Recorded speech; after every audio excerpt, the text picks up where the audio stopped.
ายังจดจำแม่ของละเอียดสุดตาท่าหลวงเด่นฟ้าจำปามาลาหอมกลิ่นถ้ายังบ่ลืมกล้วยอ้อยหน่อไม้นัง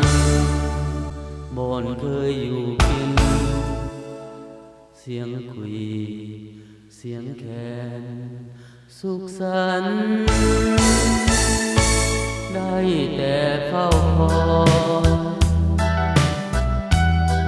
คอยวันกับหันกับพื้นทางบ้านเกิดที่มา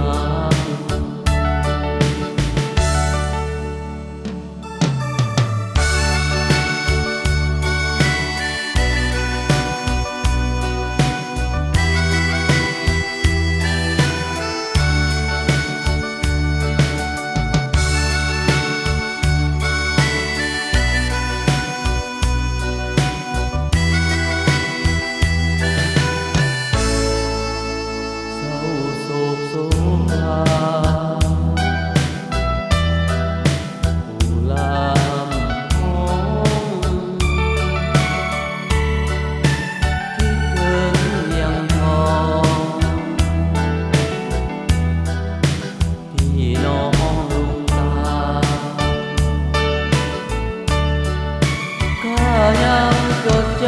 ำแม่ของละเอียดสุดตาถ้าหลวงเด่นฟ้าจำปามาลาหอมกลิ่นถ้ายังบ่ลืมกล้วยอ้อยหน่อไม้นัง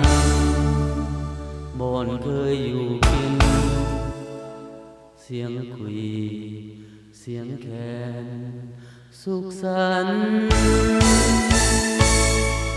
ได้แต่เฝ้าคอย